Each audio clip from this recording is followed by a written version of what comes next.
నమస్తే సాయి గారు. నమస్తే అండి. సినిమానా లేదంటే ఒక నలుగురు వ్యక్తుల్ని కదిలించినా కూడా ఎక్కువగా అందరూ స్పిరిచువల్ జర్నీ బాగుంటుంది, స్పిరిచువల్ జర్నీ చేయండి అని చెప్తూ ఉన్నారు. ఆరోగ్యానికి కావచ్చు, అలాగే డబ్బు సంబంధించిన విషయాలకు కావచ్చు. స్పిరిచువల్ జర్నీని స్టార్ట్ చేస్తే నిజంగానే మన జీవితంలో మార్పులు జరుగుతాయి. ఖచ్చితంగా మార్పులు జరుగుతాయండి.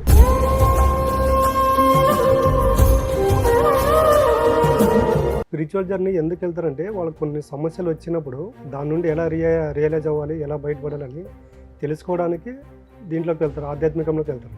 ఆధ్యాత్మికంలోకి వెళ్ళిన తర్వాత చూడండి వాళ్ళకు ఎలాగుంటాయంటే కష్టాలు అనేవి సాక్షిబద్ధంగా చూడగలుగుతారు. అంటే తప్పు ఎక్కడ జరిగింది, తప్పు జరగడం దీనికి కారణం ఎవరనేది మనకు తెలుసుకున్నప్పుడు ఏమవుతుందంటే నెక్స్ట్ ఆ తప్పులు జరగవండి.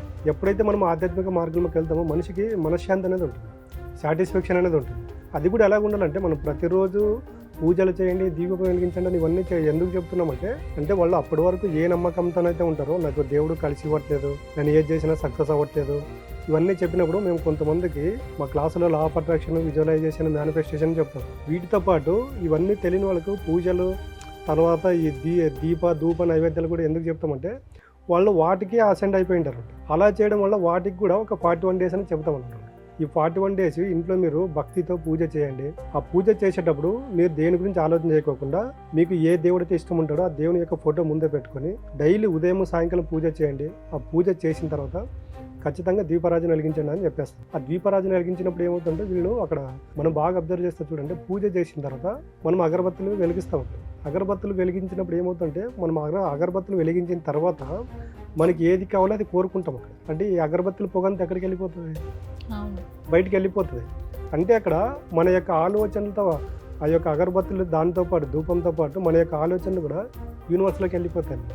ఆ వెళ్ళిపోయినప్పుడు ఏమవుతుందంటే అక్కడ నీవు పాజిటివ్ కోరుకుంటే పాజిటివ్ వస్తుంది, నెగిటివ్ కోరుకుంటే నెగిటివ్ వస్తుంది. అక్కడ పూజలు చేసే వాళ్ళకి ఏం చెప్తుందంటే పొరపాటును కూడా అది కావాలి ఇది కావాలని కోరుకోద్దండి. మీకు ఊహ తెలిసినప్పటి నుండి ఈ రోజు వరకు మీరు ఏదైతే పొందారో దానికి ప్రతిఫలంగా కృతజ్ఞతాభావంగా అగరబత్తులు వెలిగించి దీపారాధన చేసి ఈ విధమైనటువంటి వ్యక్తిత్వంతో పూజ చేయండి అని చెప్పేస్తాం. రోజు అప్పుడు ఏమవుతుందంటే రోజు ఆ విధంగా వాళ్ళు పూజ చేయడం వల్ల వచ్చిన కష్టాలను వాళ్ళు గుర్తించుకోరు. అంటే నాకు భవిష్యత్తులో అంటే నాకు గతంలో మంచి జరిగింది కదా, ఇప్పుడు కూడా మంచి జరుగుతుంది. అక్కడ ప్రతి దాని పట్ల ఆ భగవంతుడికి ప్రేమతత్వము కృతజ్ఞత తెలిపినప్పుడు ఏమవుతుంటే నెక్స్ట్ డే నుండి ఆ పూజ కూర్చున్నప్పుడు వాళ్ళకి ఆలోచనలు మారిపోతాయి. అరే నిన్న నేను ఏదైతే జరిగిందో దానికి కృతజ్ఞత తెలిపినాను, ఈ రోజు నేను మళ్ళీ అదే నాకు భవిష్యత్తు బాగలేదు, వర్తమానం బాగలేదు అన్నప్పుడు ఇది కోరుకోవడం పద్ధతి కాదు కదా, గతంలో నాకు మంచి అన్నీ జరిగాయి కదా అన్నప్పుడు ఏమవుతుంటే వాళ్ళు ఈ 41 రోజులు మనం ప్రతిదానికి 41 రోజులు దీక్ష పెట్టాము. ఈ 41 రోజుల వరకు క్రమంగా రియలైజ్ అవ్వకుంటూ వస్తారు.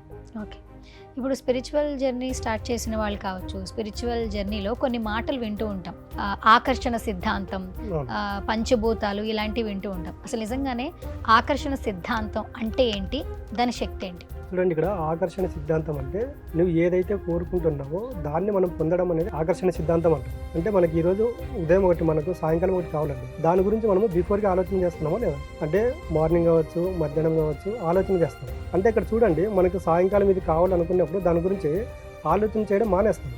దాన్ని ఎలా పొందాలని దాని గురించి ఆలోచన చేస్తాం. అక్కడ అది వస్తుందా రాదనేది వదిలిపెట్టేసి వస్తుందనే నమ్మకంతో ఉంటాం. అక్కడ ఏమవుతుందంటే ఆలోచన మన మైండ్లో ఉన్నప్పుడు ఏమవుతుందంటే నిదానంగా అది మనకు వస్తుందా రాదా అనే ఆలోచనలో నెగిటివ్ అంతా వెళ్ళిపోతున్నాం. అక్కడ నెగిటివ్ మీకు ఒక 10% ఉందండి, 20% ఉంది. మనము పాజిటివ్గా కావాలనుకున్నప్పుడు దానికి 30%, 40%, 50% పాజిటివ్ ఆలోచన చేసినప్పుడు ఏమవుతుందంటే ఈ నెగిటివ్ అనేది వెళ్ళిపోతుంది. ఈ నెగిటివ్ వెళ్ళిపోయి నీ మైండ్లో మొత్తం పాజిటివ్ ఉన్నప్పుడు ఏమవుతుందంటే నువ్వు ఏదైతే కోరుకుంటావో నీ దగ్గరకు వస్తుంది. దాన్ని ఆకర్షణ సిద్ధాంతం ఉంటుంది.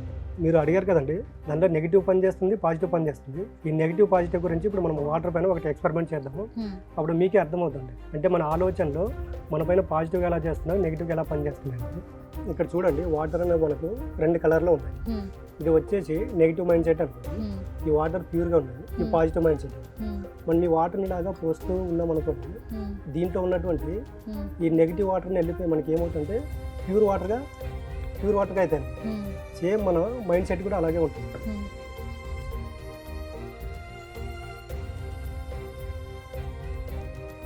ఇక్కడ చూడండి, ఇందాక వాటర్ ఏ కలర్ ఉన్నాయి, ఇప్పుడు ఏ కలర్ ఉంది. అంటే ఇక్కడ మన పట్ల కూడా నెగిటివ్ ఉంటుంది, పాజిటివ్ ఉంటుంది. మనం ఏం చేస్తున్నామంటే నెగిటివ్ ఆలోచనలు ఉన్నప్పుడు మనం దానికి పదే పాజిటివ్ ఆలోచనలు ఇస్తూ ఉండాలి. ఆ పాజిటివ్ ఆలోచనలు ఇస్తూ ఉన్నప్పుడు ఈ గ్లాస్లో ఉన్నటువంటి నెగిటివ్ వాటర్ ఎలాగైతే పోయి మొత్తం ప్యూర్ వాటర్ అయ్యాయో అలాగే మనలో ఉన్నటువంటి నెగిటివ్ ఆలోచనలు కూడా పోయి పాజిటివ్ ఆలోచనలు వస్తాయి. ఆ పాజిటివ్ ఆలోచనలు వచ్చినప్పుడు ఏమవుతుందంటే మనం చాలాసార్లు మాట్లాడుకుంటాం, ఈ యూనివర్స్ అనేది మన యొక్క ఆలోచనలకు ఉన్నటువంటి ఎనర్జీ ఫ్రీక్వెన్సీని తీసుకొని మనకు రిజల్ట్ ఇవ్వడం జరుగుతుంది. సేమ్ అలాగంటే మన లైఫ్ కూడా మనం అనుకున్న రిజల్ట్ రావాలంటే ఈ విధంగామైనటువంటి మనము ప్యూర్ వాటర్ పోస్తే దాంట్లో ఉన్నటువంటి నెగిటివ్ వాటర్ ఎలాగ వెళ్ళిపోయామో సేమ్ మనం కూడా మనకు రోజు డైలీ మనము ఈ పాజిటివ్ ఆలోచనలు ఇస్తూ వచ్చుకున్నప్పుడు ఏమవుతుందంటే మనకు తెలియకుండా చూసే ప్రతిదాన్ని సాక్షిభూతంగా చూడగలుగుతాం.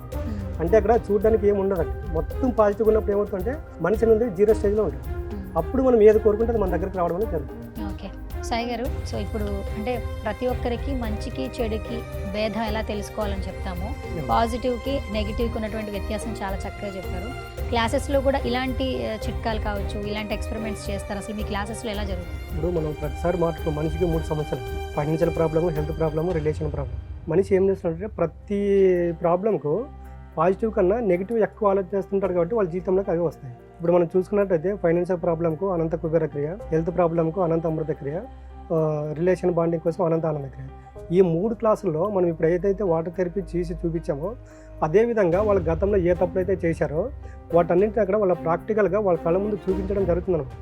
అంటే ఇన్ని రోజులు మీరు ఈ విధమైనటువంటి ఆలోచన చేస్తూ ఉన్నారు, మీ లైఫ్ అక్కడ దాకా నెగిటివ్గా ఉంది, అది కాకుండా ఈ రోజు నుండి ఈ విధమైనటువంటి ఆలోచనతో ఉండండి, ఈ విధమైనటువంటి వ్యక్తులతో కలవండి, రోజు మీకు మీరు టైం కేటాయించుకోండి అన్నప్పుడు ఏమవుతుందంటే వాళ్ళకు 41 డేస్ అనేది మనకు మెడిటేషన్ సాధన ఉంటుంది. వాళ్ళు 41 డేస్లో రోజు సాధన చేసుకున్నప్పుడు ఏమవుతుందంటే వాళ్ళ లైఫ్లో రియలైజ్ చేసుకోవడానికి ఆస్కారం అనేది ఉంటుందండి క్లాస్. ఓకే, అయితే ఇప్పుడు మీరు ఆన్లైన్ క్లాసెస్ అలాగే ఆఫ్లైన్ క్లాసెస్ కూడా కండక్ట్ చేస్తున్నారు, సో వాటి డీటెయిల్స్ తెలియజేయండి. మనకు ఆఫ్లైన్ క్లాస్ అనేది ఎవ్రీ సండే ఉంటుందండి, 1 అవర్ ఉంటుంది. ఆఫ్లైన్ క్లాస్ అనేది ప్రతి మంత్లీ ఒకటి ఉంటుందండి, అది ఫుల్ డే సెషన్ ఉంటుంది. ఈ క్లాస్కి రావాలనుకున్న వాళ్ళు స్క్రోల్ పైన ఉన్న నెంబర్కి కాల్ చేస్తే మా స్టాఫ్ అవైలబుల్ వస్తారండి. వాళ్ళు ఏ ప్రాబ్లం ఉంటే వాళ్ళు ఆ క్లాస్కి అటెండ్ అవుతారు. ఓకే, స్పిరిచువల్ గురువుగా గత కొన్ని సంవత్సరాల నుంచి సక్సెస్ఫుల్గా ఆయన స్పిరిచువల్ జర్నీని ఎంజాయ్ చేస్తూ దీని గురించి ఎంతో మందికి ఎక్స్ప్లెయిన్ చేస్తూ ఉన్నారు. సో డబ్బు పరంగా కావచ్చు, ఆరోగ్యపరంగా కావచ్చు, ఎలాంటి సమస్యలతో బాధపడుతున్నా కూడా స్పిరిచువల్ జర్నీలో సలహాలు సూచనలు ఇవ్వడం జరుగుతుంది. ఇంకా మోర్ ఇన్ఫర్మేషన్ కావాలి లేదా అనంత సాయి కృష్ణ గారిని పర్సనల్గా కలవాలనుకున్నా కూడా స్క్రీన్ మీద కనిపిస్తున్న నెంబర్స్కి కాల్ చేయొచ్చు.